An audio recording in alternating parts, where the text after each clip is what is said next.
صناعة التفاهة. قالت الأم للولد المدمن: حط البورطابل من يديك. قال الولد للأم: ما نحطوش. قالت الأم للشارجور: ما تشارجيش ليه البورطابل. قال الشارجور: خدمتي هي نشارجي. قالت الأم للنار: شعلي العافية في الشارجور والبورطابل. قالت النار: الشارجور أوريجينال ما نشعلش فيه العافية. قال الزوج للأم: بغيتي تحرقي لنا الدار المسخوطة، طفي علي الكونيكسيون هنيوني مصدعكم. قالت الأم: ما يمكنش تطفي الكونيكسيون، أنا تنوجد لكم واحد الشهوة تنقلها باليوتيوب. قال الأب لوكالة الانترنت: أنا فلان فلاني، حبسوا عليا الاشتراك.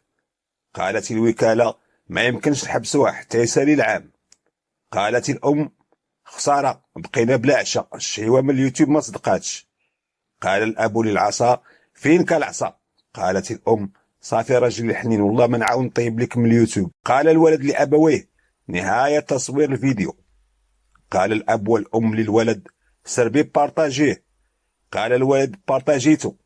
وقال اليوتيوب لعائلة التافهين: برافو، لقد ربحت من آخر فيديو ما مقداره آلاف الدولارات. فرحت عائلة التافهين كثيرا، وخرجت تبحث عن عشاء في أفخم مطاعم المدينة بدون أداء فاتورة طبعا، مقابل إشهار للمطعم في قناة التافهين.